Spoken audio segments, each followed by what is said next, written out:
Good evening, ladies and gentlemen. We're so glad to welcome you as part of our community tonight. Please note that this webinar is being recorded and distributed, live streamed. By entering this virtual meeting room, you give your consent to be recorded and distributed by Vienna Live with Simon Moore and other third parties. If you wish to not be recorded, please go to the LinkedIn Live video feed, the link to which I've just placed in the chat room. Tonight, our featured guest is composer Miguel Kertsman, whose new Navona Records album, Amazonia, Music for a Changing World, will be the subject of tonight's conversation.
Welcome, Miguel. Thank you, Simon. Very happy to be here. Miguel, so tell us a little bit about where you come from, how you first got interested in classical music, and what made you decide to become a professional composer. So, yes, I was born in Brazil, in northeastern Brazil, and then subsequently I spent some high school time in the States, then back to Brazil, and then I went to Boston to go to college and spent quite a few years after that in Boston and in New York mostly. So that's in a nutshell where I'm coming from, and I'm currently based in Vienna. So very appropriate name of the show. And yes, so yeah, classical music was being played in the house. You know, when I was a child, I remember road trips. My parents would play Beethoven concerti, symphonies, or Liszt piano pieces. And I very quickly became fascinated by the organ. I just love the sound of the instrument. So yeah, I mean, we listened to all kinds of music really, but there was quite a good deal of classical music being played, and my mother played the piano as well. So yeah, that's pretty much how I did that. And I wasn't really planning to become a classical composer or a composer for quite some time. I mean, I actually, until just about my first year in electrical engineering university in Brazil, I really thought I wanted to be in science.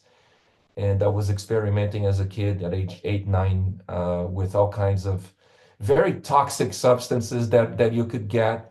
There was a monthly publication called The Scientists, and they came with experiment kits. You know, so unbeknownst to my mom, I was like playing with sulfuric acid and monochlorobenzene and you know, drilling holes in her carpet and short circuiting the building, and I did all that stuff between age 7 and 10. Um, but once you know, I, I, I, I guess as a teenager, about age 15, I really just fell in love with music, and I very much decided that I would still go for engineering, but music is what I wanted to pursue.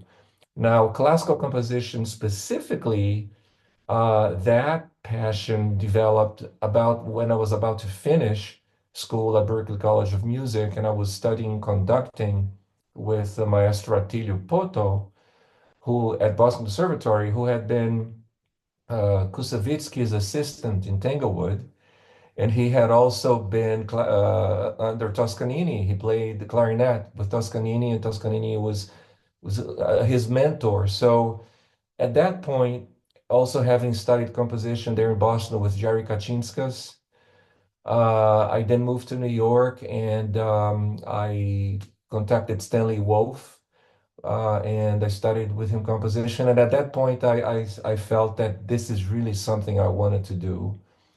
Very much, I'll never forget my beloved father's words.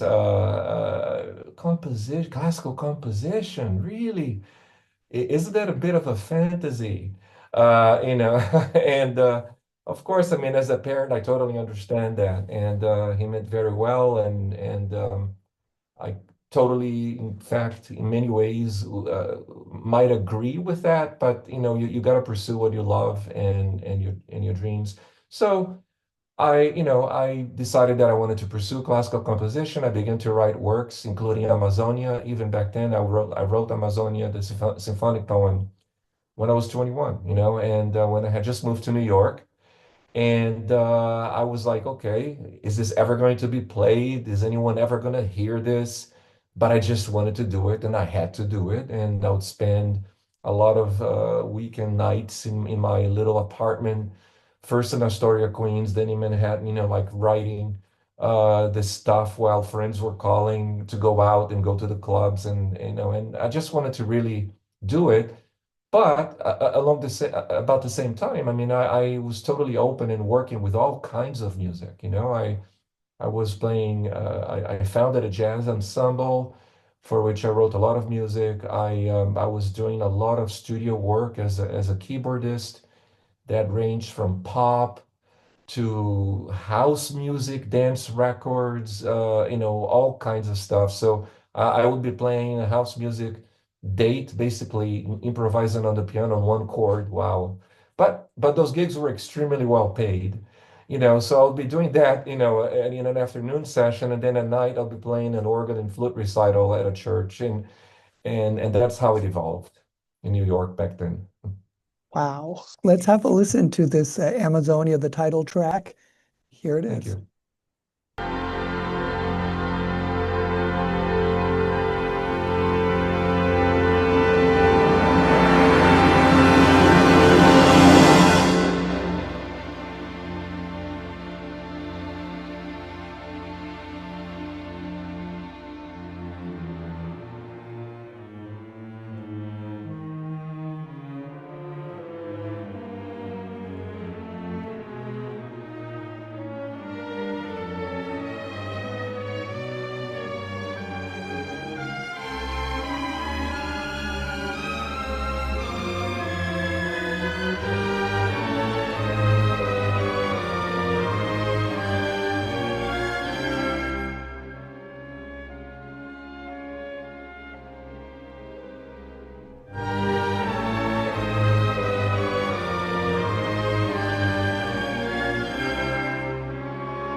Miguel, so you said you wrote this powerful music when you were 21. Why make this record now, Amazonia, Music for a Changing World? Yeah, so the piece was premiered in 1989 in Brazil, and then it was played in São Paulo, programmed by Maestro Eleazar de Carvalho, who did a lot of work in the States, in fact. And in 2003, when I had been working with the Bruckner Orchestralines, we had done many records together. I produced a lot of records with them. Then the recording was made of Amazonia with Bruckner Orchestra. And, you know, I just put it aside for a moment, and I dedicated myself to a couple of other professional projects. And in 2012, it was originally released on Gramola Records, which is a Vienna label, and they had distribution with an American company, but then they switched to Naxos. And a few years later, because of the change between the two companies, I felt that the music wasn't properly known. I thought that there could be more exposure to the music. So last year, I decided that the organ part on Amazonia and the Chamber Symphony #1, which is also on the album, was very weak because the organ at the Bruckner Hall uh, wasn't fully functional when we recorded. So I went ahead and I played the organ part again, and I was able to fly that into the original recording, blending with the original organ. But what you hear mostly is the organ part I played, and to do a really high-end remastering job of the recordings, which was done on an all analog, really fantastic system. So a lot of things came out or brought out that you really couldn't hear as well before because of this remastering job, and the organ is heard the way it's supposed to be. So the sound is much better than the original release, and in conversations with Parma Recordings, Navona Records, we decided that we should put it out in this way. So we did it on digital, of course, and on vinyl. And the vinyl really sounds amazing, I must say, So yeah, so that's basically it. So it is a very lovingly made, remastered recording of the work, which was written in 1986 to 87. It was first recorded in 2003. It was then released in 2012, and it was re-released in a much better situation with the proper organ part now. Tell us a little bit about this track we're about to listen to. It has the very evocative title, The Dumb Donkey Called Jackass. Exactly. Well, in the Brazilian humor is very peculiar, and it's very funny. But of course, I mean, if you translate the stuff, it doesn't always, you don't always get the meaning. So, there is a word for a donkey in the northeast part of Brazil called jumento, yeah? But there are other words in Portuguese for donkey, which is a burro, which means it can also mean that dumb, yeah? And the word burro, but that's also the animal. It's also in Spanish, burro, hence burritos, yeah. And jackass there's also a word in Portuguese with the jegue. So in Portuguese you go o jegue burro chamado jumento, which has a certain rhythm. And that's why during the piece, at some point, the whole orchestra starts shouting, o jegue burro chamado jumento, o jegue burro chamado jumento, yeah? And the rhythm, it's also played by the strings. Ta pa pa pa pa pa pa pa pa pa pa pa pa pa. So it's a very rhythmic piece, and the work depicts the sight which I saw as a child, of a stubborn donkey stuck, full of, carrying all kinds of stuff, pots and pans and what have you in the countryside, and the lady.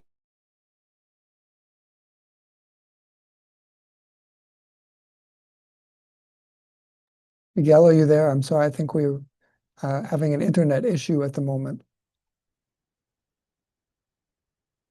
It's so peculiar and picturesque. I decided to write the piece. So you can hear uh, sounds, that are supposed to emulate the donkey and all the happiness or the stubbornness of this affair in the piece. Okay, let's have a listen.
Wow, what fun.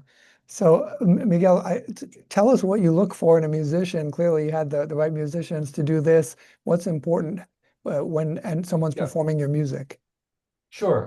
Before I answer that, just one more note about the album, that these are earlier works from an earlier phase in my composition career, just so that you know. Um, sure. The look, to have the musician be proficient in his or her their craft, it's that's a given, right? That you can play your instrument and that you can handle the music at hand. But what I really think it's important is the human level. It's how the musicians basically their vibe, their energy, and how the chemistry needs to happen.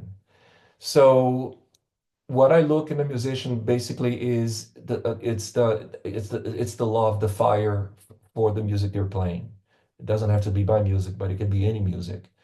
And you can feel that, like you can feel when musicians are really engaged and really giving their soul and love to bring that to life, that music to life. So as I mentioned before, I had the pleasure of producing over 10 albums with the Bruckner Orchestra, ranging from Holst the Planets to Wagner, Parsifal scenes, and all in Korngold, a lot of albums of them. And I really developed a very nice relationship with the orchestra. This piece in particular was very tricky because some of the rhythms, you can't just read them, and there is a certain swing to it, yeah. and they were so wonderful. And then it's Russell Davis too, like he was their music director for a while. He had been. And musicians would come to me during the break, like the trombonist, and say, "Herr Kertsman, Mr. Kertsman, could you sing this for me because it's just not coming out right."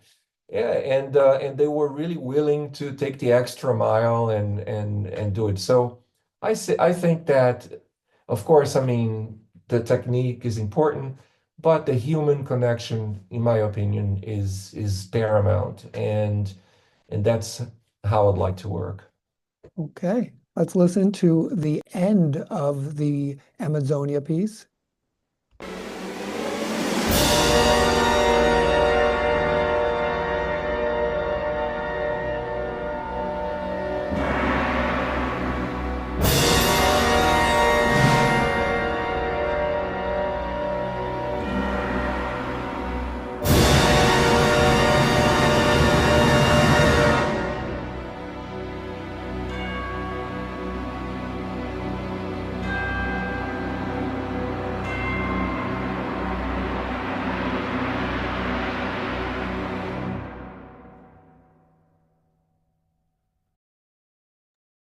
This brings us to the philosophical part of our conversation. In the liner Okay. notes, you prominently write, quote, "I dedicate this album to all the fabulous musicians who shared their talents, dedication, and love for bringing music to life. Music can and will always contribute positively to our changing world," end quote. In which ways, Miguel, can music contribute positively to our changing world? How would you convince a skeptical politician? Well, the word politics is a tricky one, isn't it? I would say, let me put it short and sweet. Uh, taking an example, taking the example, if you look at a symphony orchestra, right? So you have different sections and you have a composition which may have conflicting parts. It may have dissonances. It may have consonances. And you have all these musicians performing their own tasks individually and together to achieve a certain result. So I think that, because another example, there is a show, it doesn't matter what style of music, you can be sure that if you have 2,000 or 3,000 or 100,000 people in a stadium or in a concert hall or in an arena, you can be sure that not everyone will have the same opinions and not everyone will agree with each other. Nevertheless, you wouldn't know. There may be two people there who may have very opposite views of the world today. And let's say that this is a rock concert, and they are both having a beer and having a great time and looking at each other, smiling at each other, and giving each other even a pat on the shoulder because they love what they're hearing, and the music has connected them. So music, goes beyond the threshold of politics. In my opinion, there are some issues, there are topics that are existential concerning humanity and concerning everyone, right, on the planet. And to reduce those to just a realm of politics may be counterproductive because by default, in the democratic world, you have usually a debate, right? You have opposing forces and you have different points of view, and hopefully there can be some consensus somehow. Nowadays, very polarized the whole world, so that becomes a bit more difficult. But if the issue is reduced to just politics, it could very easily fall into the trap of finger pointing and blame shifting. And at the end of the day, the subject, the topic, doesn't really get resolved. So I would say shortly that by taking the example of what music can do, that it does bring people together, as the former example I mentioned of the shows. It connects with people at a higher level than just the semantics of the word. But you don't even have to get that esoteric, just or philosophical. Just how about taking the example, that you have a group of people working together doing different things, working towards a common goal. You see? I mean, I think that would be a message, just take the example and think about it, think about it for a moment. Next time you go, Mr. Politician or Ms. Politician, to a concert, think about that. Think about what's happening on a human level on that stage and all the preparation that was necessary for that to happen. Okay, let's listen to our final track. This is actually a music video. What a treat. Here we go.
Okay, final thoughts. What do you wish all of us who listen to this album, what would you like us to take away from it? Well, hopefully to simply enjoy it and let the music take you to these places.